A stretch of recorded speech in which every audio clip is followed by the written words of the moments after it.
पल भर में क्या कुछ नहीं बदल सकता, प्रकृति ही पालन करता है और प्रकृति से छेड़छाड़ का नतीजा रौद्र हो सकता है।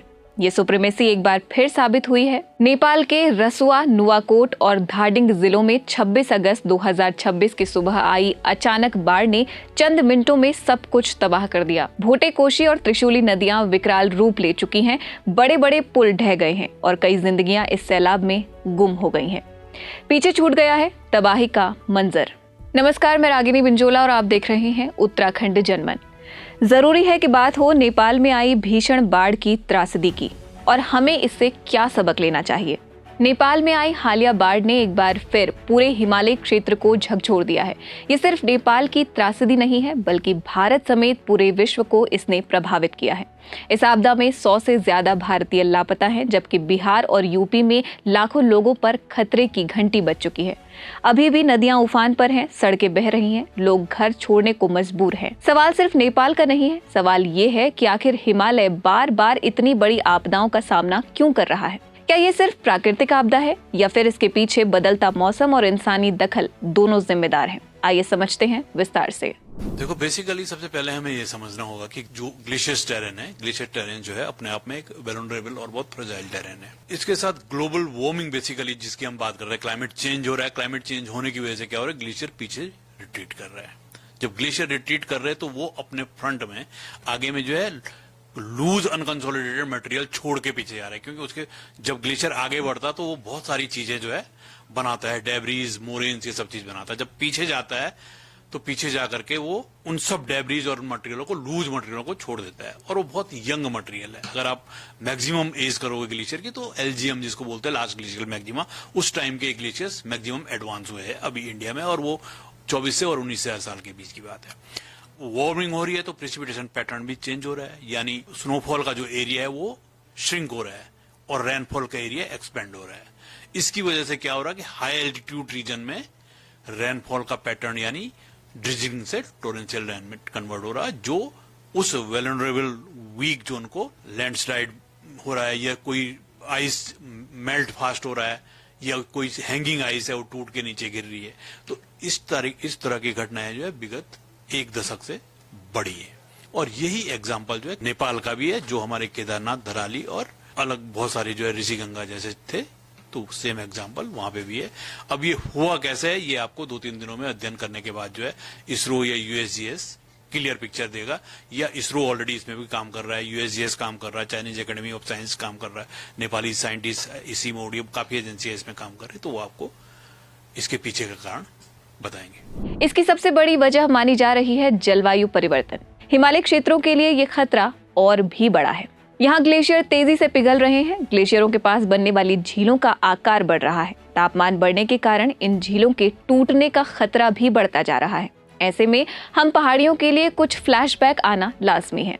केदारनाथ की 2013 की त्रासदी में चौराबाड़ी झील के टूटने से मंदाकिनी नदी का तबाही मचाना हो, या फिर थराली और चमोली में 2021 का असमय हुआ हादसा, ये घटनाएं इतिहास के वो पन्ने हैं जो बार बार खबरदार करते हैं। हिंदुकुश हिमालय क्षेत्र अफगानिस्तान, बांग्लादेश, भूटान, चीन, भारत, म्यांमार, नेपाल और पाकिस्तान तक फैला हुआ है। इस क्षेत्र में हुए अध्ययन के अनुसार 2011 से 2020 के बीच ग्लेशियरों ने पिछले दशक की तुलना में 65% ज्यादा तेजी से बर्फ पिघली है। संयुक्त राष्ट्र के अनुसार 2023 तक नेपाल के पहाड़ों ने महज 3 दशकों में अपने लगभग 1/3 बर्फ खो दी, जिसका प्रमुख कारण वैश्विक तापमान में वृद्धि है। नेपाल और उत्तराखंड दोनों ही उच्च भूकंपीय जोखिम वाले क्षेत्रों में स्थित हैं। ये क्षेत्र भारतीय और यूरेशियन टेक्टोनिक प्लेटों की लगातार टक्कर के कारण बना है। ऐसे में भारतीय प्लेट लगातार उत्तर दिशा में यूरेशियन प्लेट के नीचे धंस रही है। ऐसे में ये क्षेत्र भूकंप, भूस्खलन और उनसे जुड़े अन्य खतरों के लिए अति संवेदनशील माना जाता है। विशेषज्ञों का कहना है कि इंसानी गतिविधियां भी इस संकट को बढ़ा रही हैं। नदियों के किनारे निर्माण, पहाड़ों की कटाई, जंगलों की कमी और अनियोजित विकास ने प्राकृतिक संतुलन को प्रभावित किया है। पहले जंगल बारिश के पानी को रोकते थे, मिट्टी उसे सोख लेती थी, लेकिन अब पानी सीधे नदियों और शहरों की ओर बहता है। नतीजा अचानक बाढ़ और तबाही। इस हालिया घटना की चेतावनी पहले भी जलवायु परिवर्तन से जुड़े अनेक अंतर सरकारी संस्थान दे चुके हैं। तिब्बत नेपाल सीमा पर आई इस आपदा में कुछ वैज्ञानिक विश्लेषण भी सामने आए हैं।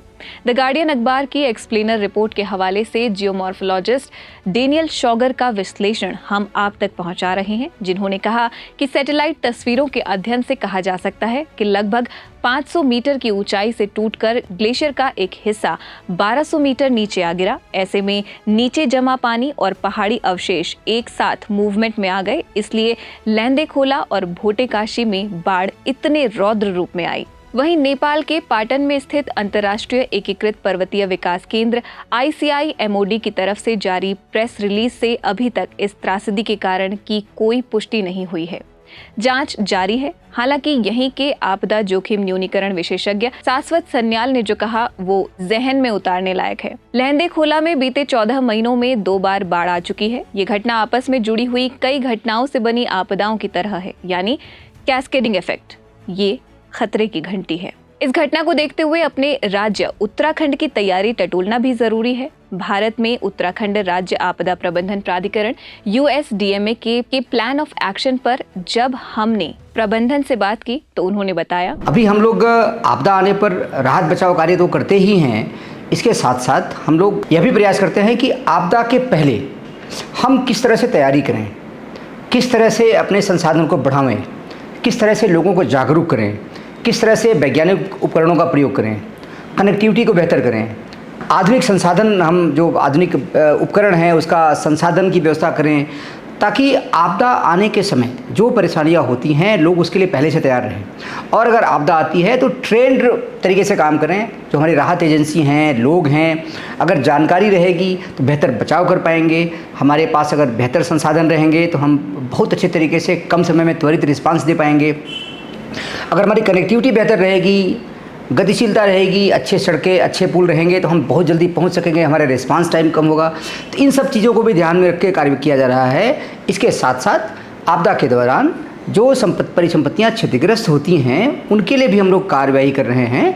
उसको हम लोग इस तरह से बना रहे हैं कि वो फ्यूचर की आवश्यकता के अनुरूप हों और जिस तरह से थी, जिससे उसका नुकसान हुआ, वो इस तरह से बना रहे हैं हम लोग कि आपदा के बाद फिर उसमें कोई नेगेटिव प्रभाव न पड़े और वो संपत्ति चिरस्थायी रहे। हम लोग बिल्ड बैक बेटर का सिद्धांत अपना के काम कर रहे हैं कि पहले से बेहतर बनाएंगे जो फ्यूचर की आवश्यकता के अनुरूप हो और आपदा से उससे प्रभाव कम से कम पड़ सके। इस तरह से काम कर रहे हैं। नेपाल की घटना एक सीधी और गंभीर चेतावनी है। यदि बदलते क्लाइमेट चेंज, पिघलते ग्लेशियरों और पहाड़ों में बढ़ते इंसानी हस्तक्षेप से समय रहते सबक नहीं लिया गया तो आपदाओं से बचाने के सारे कृत्रिम उपाय और रेस्क्यू प्लान प्रकृति के एक बड़े प्रहार के आगे नाकाफी साबित होंगे। नेपाल में बचाव कार्य जारी हैं। हम अधिकतम प्रभावित लोगों की सकुशलता की प्रार्थना करते हैं। देखते रहिए उत्तराखंड जनमन।